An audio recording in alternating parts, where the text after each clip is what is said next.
Brother బాప్తిజం పొందావా? పొందాను. ఎందుకు పొందావంటే మన అబ్రాహ్మణ బాప్తిజాలు ఇస్తుంటే ఆయన చేతుల మీద తీసుకోవాలన్నది నా ఆశ.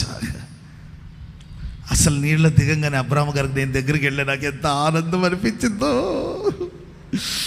అసలు నీళ్ళు ముంచి ఆయన పైకి లేపుతున్నారు, ఆ 2 కాళ్ళు పైకి వెళ్ళిపోయింది. అసలు అట్లాగే పట్టుకున్నాడు అబ్రాహ్మణ బాప్తిజం ఇచ్చాడు. అబ్రాహ్మణ బాప్తిజం ఇచ్చాడన్నా నీవు తీసుకోవాల్సింది. బాప్తిజం ఎందుకు తీసుకోవాలి తెలుసండి? పాపానికి నేను చనిపోయాను అని బాప్తిజం పొందాలి. ఆమె చెప్పండి గట్టిగా.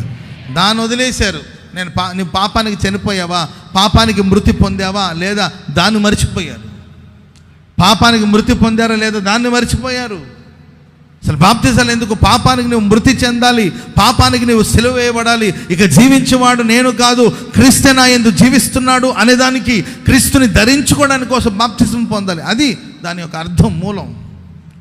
వాళ్ళ చేతుల మీద బాప్తిజం తీసుకున్నాను, వీళ్ళ దగ్గర బాప్తిజం తీసుకున్నాను, ఫోటో దిగాను, పెద్ద ఫ్రేమ్ కట్టించాను. ఏది ముఖ్యం? గిన్నె వెలుపట బాగు చేస్తున్నావా, గిన్నె లోపట శుద్ధి చేస్తున్నావా? ప్రభు బల్లారాధన ఎందుకు తీసుకుంటారు చెప్పండి? దేవునితో మనకున్న ఐక్యతను చాటి చెప్పడానికి, నిత్య జీవానికి పాత్రలుగా మారడానికి కోసం బాప్తిజం. మీరు బల్లాల్లో మనం పాలు పంపులు పొందుతున్నాం. కొంతమంది బాగా ఆకలిస్తుంది, బల్లారాధన ఇస్తే బాగుంటుంది, ఇంకెప్పుడు ఇస్తారు బల్లారాధన అసలు అని అంటే, అసలు నువ్వు ఎందుకు బల్లారాధన తీసుకోవడం? Praise Lord. నాతో కొంతమంది అంటారు, అన్న బల్ల ఇచ్చేటప్పుడు కొంచెం రొట్టిస్తే ఇంకొంచెం ఇంకొంచెం అంటే కాదండి, అది కొంచెమే ఇస్తారు. ఆ కొంచెమే ఇవ్వాలంటే నీ సొమ్ము పోయేదేముంది, ఇంకొంచెం ద్రాక్షరసం ఊరికి అట. ఇప్పుడైతే కప్పులో ఇచ్చేస్తున్నారు, అందరికి ఒకే కొలత అనుకోండి. ఇంతకుముందు ఇట్లా కప్పిచ్చేవాడు కదండి. ఏంటండి మీ వేషాలని నాకు తెలియదా చెప్పండి? ఇట్లా ఇచ్చి ఇది మీ కొరకు చిందించబడిన రక్తం అంటే అని ప్రార్థన చేసుకోవాలి. కొంతమంది వాళ్ళు కప్పిట్లు లాగుతూ ఉంటారా?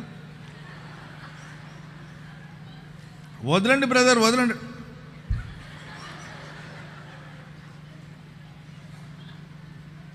అబ్బా ఎంత బాగుంది అసలు. ఇట్ట తాగాలండి ద్రాక్షరసం. కయ్య మొత్తం నీవే తాగేసావు, గ్లాస్ అంతా నీవే లాగేసావు కదంటే, నీకెందుకయ్యా తెచ్చేది అబ్రాం పాస్టర్ గారు. నీ సొమ్మేమని తెచ్చావా? ఓ సంగ పెద్ద పో చెప్పడానికి వచ్చారు అన్నారు అనుకోండి. అసలు నీ బల్లారాధన ఎందుకు తీసుకుంటున్నావమ్మా? ఎందుకు తీసుకుంటున్నావు? యేసుక్రీస్తు వారితో నీవు ఐక్యపరచబడాలి. చప్పట్లు కొడదాం అందరు గట్టిగా హల్లెలూయా చెప్పాలి, గట్టిగా హల్లెలూయా. కాబట్టి దేవుని బిడ్డలారా, వేషధారుల వల్ల మీరు ఉండకూడదు అని వాక్యం హెచ్చరిస్తుంది. మరి మనలో ఏమైనా వేషధారణ ఉందా? ఇది ఎవరో గురించి కాదండి, నా గురించి, నీ గురించి. నన్ను నేను సరి చేసుకోవాలి. నేను బోధించి ఒకవేళ నేను తప్పిపోతే, పౌలు గారు అంటారు, ఇతరులకు ప్రకటించి